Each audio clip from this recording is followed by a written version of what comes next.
अस्सलाम वालेकुम। उम्मीद है आप सब खैरियत से होंगे।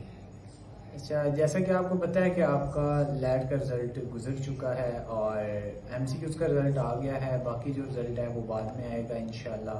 और ये 18 से 25 दिन के अंदर अंदर रिज़ल्ट आ जाता होता है। तो आप लोगों ने इसके लिए परेशान नहीं होना। काफ़ी लोग हमसे ये डिस्कस कर रहे होते हैं, हमसे ये क्वेश्चन कर रहे होते हैं कि भाई हम लॉ कर रहे हैं, लॉ का आगे लाइफ में स्कोप है या नहीं है। क्योंकि काफी लोगों ने ये सुना होता है, लोगों से ये सुना होता है, कुछ लोगों ने इन चीजों को देखा होता है कि जो कुछ भी नहीं कर सकता वो लॉ कर ले।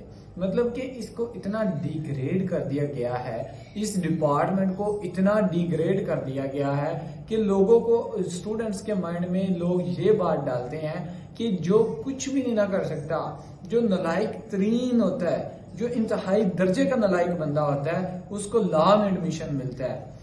ठीक है यार, लॉ में एडमिशन मिलता तो है ना, कम से कम किसी साइड पे आप जाते तो है ना। उसके बाद दूसरा क्वेश्चन ये होता है कि लॉ में आने के लिए आपका क्राइटेरिया क्या होना चाहिए। तीसरा क्वेश्चन ये होता है क्या लॉ का वाकई स्कोप नहीं है, या स्कोप है तो कितना है। तो ये चीजें आज हम डिस्कस करेंगे। सबसे पहले लॉ का क्राइटेरिया क्या होना चाहिए। ये लोग जो कहते हैं कि जो कुछ भी नहीं कर सकता वो लॉ करता है, उनके लिए अर्ज करता हूं कि मेरे भाई, Islamic university, Islamic international university Islamabad में लॉ डिपार्टमेंट का जाके मेरिट चेक करो। पंजाब यूनिवर्सिटी लाहौर में, पंजाब यूनिवर्सिटी जेलम में, पंजाब यूनिवर्सिटी गुजरांवाला और बाकी जो उसके सब कैंपसेस हैं उनमें जाके लॉ का मेरिट चेक करो। उसके बाद कायदे आजम यूनिवर्सिटी इस्लामाबाद, उसमें जाके लॉ का मेरिट चेक करो। उसके बाद इसी तरह जीसी यूनिवर्सिटी लाहौर, उसमें जाके लॉ का मेरिट चेक करो। इसी तरह बाकी दीगर यूनिवर्सिटीज हैं उनमें लॉ का जाके मेरिट चेक करो। पब्लिक सेक्टर की यूनिवर्सिटी जो है उनमें जाके लॉ का मेरिट चेक करो। आपके होश उड़ जाएंगे। लॉ कोई आम फील्ड नहीं है। लॉ में जाने के लिए इन यूनिवर्सिटीज में आपको 90% लेनी पड़ती है। तो 90% कहना आसान है, ये एमबीबीएस के इक्वल परसेंटेज है। एमबीबीएस के जो स्टूडेंट होते हैं उनकी 90% होते हैं नंबर। तो ये लॉ का डिपार्टमेंट है, इसमें इतना ये परसेंटेज है। तो आप कैसे कह सकते हैं जो कुछ भी नहीं कर सकता वो लॉ करता है। हाँ, जो प्राइवेट कॉलेजेस होते हैं उनके लिए आपका थोड़ा सा नरमी होती है। उनमें नरमी क्या होती है, आपको चाहिए होते हैं 45% पासिंग नंबर। ठीक है, तो आपकी जो एलिजिबिलिटी क्राइटेरिया होता है, आजकल तो एज लिमिट खत्म कर दी गई है। पहले पंजाब यूनिवर्सिटी की तरफ से एज लिमिट थी, लेकिन अब एज लिमिट खत्म कर दी गई है। पंजाब यूनिवर्सिटी की तरफ से सेशनल गैप वैसे का वैसा ही है।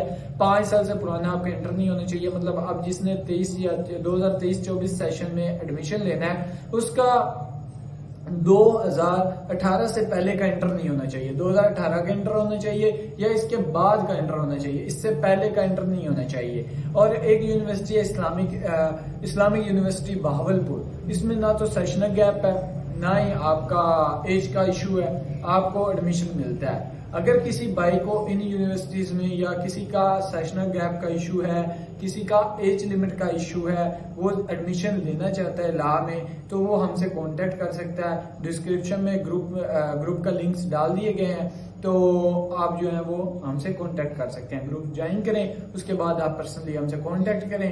आपको डिफरेंट सिटीज का बता दिया जाएगा। मजीद सिटीज भी मेंशन कर दिए गए हैं डिस्क्रिप्शन में, वो आप देख सकते हैं। इन सिटीज में अगर आपको एडमिशन चाहिए तो आप हमसे कांटेक्ट कर सकते हैं लॉ डिपार्टमेंट में। ठीक है, उसके बाद इसका स्कोप मेरे भाई बहुत ज्यादा इसका स्कोप है। कहने को आसान है, कहने वाले यही कहते हैं कि जो कुछ नहीं कर सकता वो लॉ कर सकता है। मेरे भाई, इसका जितना स्कोप है ना दुनिया में, इतना किसी फील्ड का दुनिया में स्कोप नहीं है। सिर्फ लॉ का इतना स्कोप है। लॉ का क्या स्कोप है? नंबर 1, आप सीएसएस करते हो। सीएसएस में ऑलमोस्ट यही सब्जेक्ट होते हैं जो लॉ में आप पढ़ते हैं। मतलब एक सब्जेक्ट को आप 2 बार पढ़ रहे होते हैं, एक बार आपने इधर पढ़ा, एक बार उधर पढ़ा, आपका सीएसएस सुकून से क्लियर हो जाता है। फिर लॉ नोइंग पर्सन को वो प्रेफरेंस भी देते हैं कि इस बंदे को पता है, कानून का पता है, इसे मामलात का पता है, किस तरह चीजों को हैंडल करना है, ये बंदा सब कुछ जानता है, तो वो इस बंदे को प्रेफर करते हैं जो लॉ किया होता है जिस बंदे ने। उसके बाद जितनी भी आपकी जुडिशरी है, जितने भी आपके जजेस हैं ये सारे के सारे एडवोकेट्स होते हैं। 2 साल जब आपको लाइसेंस मिलता है, 5 साल की तालीम मुकम्मल करने के बाद, चाहे आप लॉ कॉलेज से करें, लॉ यूनिवर्सिटी से करें, प्राइवेट सेक्टर से करें, पब्लिक सेक्टर से करें, कहीं से भी आप लॉ करते हैं, किसी भी जगह से आप लॉ करते हैं, 5 साल का लॉ करते हैं पाकिस्तान में, 3 ईयर लॉ तो पाकिस्तान में बैन है। एक यूनिवर्सिटी ऑफ लंदन से एफिलिएटेड कॉलेजेस 3 ईयर का लॉ करवाते हैं, लेकिन वो मोस्ट एक्सपेंसिव है, उसका तकरीबन 25 से 30 लाख रुपया खर्च आता है, तो वो नॉर्मल पर्सन नहीं दे सकता, अफोर्ड नहीं कर सकता, तो वो लैंडलॉर्ड बंदे ही कर सकते हैं। इसके लिए जो हमारे जैसे आप जैसे लोग होते हैं वो नहीं ये अफोर्ड कर सकते। सो हमें तो चाहिए 5 ईयर का लॉ। तो 5 ईयर के लॉ करने के बाद आप गैट का टेस्ट देते हो, जब आपका गैट पास हो जाता है तो आपको मिलता है बार का लाइसेंस। बार का लाइसेंस जिसके बाद आप गिने जाते हैं एडवोकेट। जब तक आपको लाइसेंस नहीं मिलता आप होते हैं लायर, जब आपको लाइसेंस मिल जाता है आप हो जाते हैं एडवोकेट। जब आप एडवोकेट हो जाते हैं 2 साल आपके गुजर जाते हैं, उसके बाद आप देते हैं सिविल जज का एग्जाम। सिविल जज का आप एग्जाम देते हैं और यहीं से आप दर्जा सोम से तरक्की करते हैं, दर्जा दोम पे, दर्जा दोम से तरक्की करते हैं, दर्जा सोम पे, दर्जा अव्वल से तरक्की करके आगे फिर तरक्की करते करते सेशन जज, एडिशनल सेशन जज और सेशन जज, और फिर हाई कोर्ट के जजेस, और फिर सुप्रीम कोर्ट के जजेस और चीफ जस्टिस, और ये सारे जजेस आप बन जाते हैं। ठीक है, जितने भी जजेस होते हैं ये सारे के सारे वकील होते हैं। कुछ लोग ऐसे होते हैं जो एजाजी जज होते हैं। वो एजाजी जज वो होते हैं जिनकी बार में प्रैक्टिस बहुत ही कमाल की होती है, प्रैक्टिस A1 जा रही होती है। उन्हें फिर बोला जाता है कि आप आए जज बने, हम आपको सैलरी अच्छी देंगे, अच्छा पैकेज देंगे, अच्छे अकोमोडेशंस देंगे, आप आए। तो उन लोगों के साथ ये किया जाता है और वो लोग होते हैं एजाजी जज। उसके बाद आपका आ जाता है ADPP। ये क्या चीज है? ये ADPP एक सरकारी जॉब है। ADPP एक गवर्नमेंट की जॉब है। इसमें इसका पूरा एब्रीविएशन है additional district public prosecutor. Additional district public prosecutor जो होता है ये गवर्नमेंट का वकील होता है जो डिस्ट्रिक्ट लेवल पे होता है, जिसे आप प्रोसिक्यूटर भी कहते हैं, या फिर आप ऐसे कहते हैं अदालत ने सरकारी वकील को बोला कि आप ये काम करें, आप ये करें, इनके साथ जाएं। और या फिर सम टाइम फैमिली मैटर्स होते हैं, जब सामान की शिफ्टिंग वगैरह करनी होती है तो वो कहती हैं, आपने फैमिलीज में सुना होगा कि गवर्नमेंट का वकील साथ आया था, अदालत ने वकील को साथ भेजा था, वो आया है, उसने सामान वगैरह शिफ्ट करवाया। जब डाइवोर्स केस आते हैं तो मैरिज के बाद आपके ये मसाइल आते हैं, तो वो सामान वगैरह शिफ्ट करना होता है, जहेज वगैरह का निजाम, तो वो उस वक्त आता है। ठीक है, तो बाकी गवर्नमेंट के डिस्ट्रिक्ट लेवल पे जितने मामला होते हैं वो कौन संभालता है? प्रोसिक्यूटर कोर्ट में रिप्रेजेंट कर रहा होता है। इसी तरह अटॉर्नी जनरल होता है। अटॉर्नी जनरल जो होता है ये प्रोसिक्यूटर से अपर लेवल के वकीला होती हैं। ये वो वकीला होते हैं जो स्टेट को रिप्रेजेंट कर रहे होते हैं, जो प्रोविंस को रिप्रेजेंट कर रहे होते हैं। जितने भी सीएम चीफ मिनिस्टर के केसेस होते हैं, जितने प्राइम मिनिस्टर के केसेस होते हैं, जितने गवर्नमेंट लेवल के केसेस होते हैं, गवर्नर लेवल के केसेस होते हैं, हाजिर गवर्नमेंट के जितने केस होते हैं, गवर्नमेंट को जिस बंदे ने रिप्रेजेंट करना होता है इन कोर्ट, वो अटॉर्नी जनरल होता है। जिस तरह अभी आपने सुना होगा कि इमरान खान का केस लगा हुआ है और अटॉर्नी जनरल ने ये पॉइंट्स दिए, अटॉर्नी जनरल ने ये चीजें बताई कोर्ट को। ठीक है, तो वो जो अटॉर्नी जनरल होता है वो गवर्नमेंट का वकील होता है। उसके बाद जो सिंपल एडवोकेट होता है वो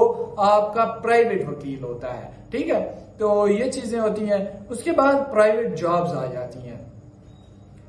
आप प्राइवेट जॉब्स इसमें अनलिमिटेड है। आप देखें मल्टीनेशनल कंपनीज होती हैं, उनको एक लीगल एडवाइजर चाहिए होते हैं। उनके लीगल एडवाइजर कौन होते हैं? लीगल एडवाइस कौन दे सकता है? लीगल एडवाइस मैं और आप नहीं दे सकते, लीगल एडवाइस थर्ड पर्सन नहीं दे सकता। लीगल एडवाइस एक एडवोकेट दे सकता है। एडवोकेट के बिना कोई बंदा लीगल एडवाइस नहीं दे सकता। लीगल एडवाइस वो बंदा दे सकता है जिसने लॉ को पढ़ा हुआ है। लीगल एडवाइस वो बंदा दे सकता है जो कानून को जानता है। इसके अलावा कोई बंदा लीगल एडवाइस नहीं दे सकता, उसे पता ही नहीं है कानून का। इसी तरह कॉर्पोरेट लायर्स होते हैं, डिफरेंट कंपनीज के लायर्स होते हैं। इसी तरह आप देख लें स्कूलों के वकील होते हैं, कॉलेजेस के वकील होते हैं, यूनिवर्सिटीज के वकील होते हैं, इसी तरह बैंकों के वकील होते हैं, इसी तरह अस्पतालों के वकील होते हैं। तो इस तरह दुनिया का कोई भी डिपार्टमेंट ऐसा नहीं है जिसका कोई कोर्ट में केस ना चल रहा हो। दुनिया का कोई भी डिपार्टमेंट ऐसा नहीं है जिसको वकील की जरूरत ना हो। ये एक ऐसा डिपार्टमेंट है, लॉ का डिपार्टमेंट एक ऐसा डिपार्टमेंट है जिसमें हर एक इंसान को लीगल एडवाइस की भी जरूरत है। हर एक इंसान के फड्डे भी हैं, हर एक इंसान के लड़ाई झगड़े भी हैं, हर एक इंसान के रोले रप्पे भी हैं। तो वो सारे जो सॉल्यूशंस हैं वो किसने देने हैं? वो एक लॉयर ने देने हैं। मेरे भाई ये बात आप माइंड से निकाल दें कि जो कुछ भी नहीं कर सकता वो लॉ कर सकता है। उसके बाद ये एक बिजनेस भी है। बिजनेस कैसे है? आपका सेल्फ बिजनेस है। आप कुछ भी नहीं करना चाहते, आप कुछ, हर बंदा जॉब नहीं कर सकता, हर बंदा जॉब वाली नेचर नहीं रखता, हर बंदा नौकरी नहीं कर सकता। हर बंदे का अपनी अपनी सोच होती है, हर बंदे का अपना अपना स्कूल ऑफ थॉट होता है। तो हर बंदा अपने अंदाज से सोच रहा होता है, कोई किसी की पाबंदी नहीं होती, कोई किसी की सोच को डाइवर्ट नहीं कर सकता। हर बंदे ने अपने तरीके से सोचना होता है, अपनी चीजें देखनी होती हैं, अपने मामलात देखने होते हैं, उसके मुताबिक उसने काम करना होता है कि वो क्या चीज कर सकता है, क्या चीज नहीं कर सकता। तो इसके लिए ये सेल्फ बिजनेस कैसे है? आप वकला के पास जाते हैं कोर्ट कचहरी में, वो क्या कहते हैं जी मैं मशवरा फीस आपसे 5,000 लूंगा, मैं मशवरा फीस आपसे 50,000 लूंगा, मैं मशवरा फीस आपसे 5 लाख लूंगा। ये आपका बिजनेस है। इसमें ना तो आपको कोई बंदा रोक सकता है, ना आपको कोई बंदा टोक सकता है, ना इसमें आप पे नैब का छापा है, ना इस पे आप पे कोई ऐसा एंटी करप्शन का छापा है कि आपने करप्शन कर रहे हैं, आप वकलाओ कि आप करप्शन कर रहे हैं, ये कर रहे हैं, वो कर रहे हैं। आप क्लाइंट के साथ अपनी बात कर रहे हैं, अपनी फीस तय कर रहे हैं। अगर वो राजी है तो वो फीस देगा, अगर नहीं है तो जाए। और सिंपल आप वकला को देखते हैं, वो कहते हैं भाई नहीं हमारी इतनी फीस ही नहीं है, सॉरी हम नहीं पे कर रहे, हम आपको अपनी सर्विसेज नहीं दे सकते। तो ये चीज है, ये एक सेल्फ बिजनेस भी है। तो आप अगर सेल्फ बिजनेस करना चाहते हैं, आप कचहरी में जाएं, चैम्बर खोलें, वहां पे अपना काम करें और कोर्ट में रिप्रेजेंटेशन करें, लोगों के नुमाइंदे बने, पब्लिक सर्वेंट बने और लोगों से अपना रेवेन्यू लें और अपनी फीसिस लें, अपना सारा सिस्टम अरेंज करें और आप अपने निजाम को चलाएं। तो ये बात अपने माइंड से बिल्कुल निकाल दें कि जो कुछ भी नहीं कर सकता वो लॉ कर सकता है, लॉ का कोई स्कोप नहीं है, ये है वो है। हाँ, अगर आपने लॉ की बुक्स को अच्छे से पढ़ा है, अगर आप लॉ को जानते हैं, अगर आप लॉ की बुक्स को अच्छे से स्टडी करके बार में आते हैं, अगर आप कचहरी में बैठे हैं, आपके पास प्रैक्टिस है, आपके पास तजर्बा है, आपके पास नॉलेज है, आपके पास हर एक चीज का करने का तरीका है, आप क्लेवर हैं, ठीक है, आप 24 आवर एक्टिव सर्विस रखते हैं, तो आपसे कामयाब कोई बंदा नहीं है। आप एक कामयाब लॉयर हैं और इंशाल्लाह आप कामयाबी की तरफ जाएंगे। तो ये बातें थी कुछ जो कि आपको बतानी थी। तो ओवरऑल जो हमने चीजें डिस्कस की हैं उनमें ये था कि इसकी जो जॉब्स हैं या इसका जो स्कोप है वो सीएसएस की, पीपीएससी और सीएसएस जितने भी कॉम्पिटिटिव एग्जाम है इसमें इसका बहुत ज्यादा स्कोप है। दूसरी बात कि जितने भी जजेस होते हैं, जुडिशरी का जितना भी डिपार्टमेंट है, ये सारा लॉयर पे डिपेंड करता है। ये सारे शुरू में एडवोकेट्स होते हैं, इन सब के पास एडवोकेट्स की डिग्री होती है। कुछ सीनियर एडवोकेट्स होती हैं जिनको कोर्ट खुद कहती है अच्छे प्रैक्टिशनर होती हैं कि आप आए, हम आपको अकोमोडेशन देंगे, आप जज बने। तो उसके बाद कुछ ऐसे होते हैं कि जो 10 साल बाद एग्जाम देती हैं मजिस्ट्रेट, सिविल जज कम मजिस्ट्रेट का, तो वो जो होते हैं वो 10 साल बाद होते हैं आपके एग्जाम। लॉ की डिग्री के लाइसेंस के 10 साल बाद एग्जाम होते हैं, तो इन्हें हम सीनियर एडवोकेट्स कहते हैं। उसके बाद आपको एडीपीपी का बताया, एडिशनल डिस्ट्रिक्ट पब्लिक प्रोसिक्यूटर के बारे में। उसके बाद आपको अटॉर्नी जनरल के बारे में बताया, उसके मामलात क्या होते हैं, ये चीजें आपको बताई। उसके बाद आपको बताया कि प्राइवेट जॉब्स होती हैं, इसमें डिफरेंट मल्टीनेशनल कंपनीज में जॉब्स होती हैं। लीगल एडवाइजर हर एक बंदे को चाहिए जिसने नया बिजनेस स्टार्ट करना है, या समझो एक बैंक है बड़ा बैंक छोटे बैंक, एक बड़ा बैंक है एक छोटा बैंक है। अब बड़ा बैंक जो है वो छोटे बैंक को अपने अंदर मर्ज करने जा रहा है, तो उसके जो जितने भी कवानीन है, बड़े बैंक के अपने कवानीन है, छोटे बैंक के अपने कवानीन है, ये जितने भी कवानीन है ये सारे मिला के, ये जितने भी कवानीन है ये सारे मिलाएंगे तो ये कौन करेगा? ये सारे कवानीन कौन जानता है? ये सारे कवानीन कौन लिखेगा? ये सारे कवानीन कौन राइट करेगा? तो ये सारे कवानीन जो होते हैं ये जान पहचान रखने वाला पर्सन ही करेगा। वो पर्सन कौन होता है? वो लायर होता है। उसके बाद आपके कॉर्पोरेट लायर्स होते हैं, स्कूल्स के होते हैं, यूनिवर्सिटीज के होते हैं, डिफरेंट इंस्टीट्यूट्स के होते हैं। उसके बाद आपको बताया कि ये प्राइवेट जॉब है और सेल्फ बिजनेस भी है। इसके साथ मुझे दीजिए इजाजत। अल्लाह हाफिज।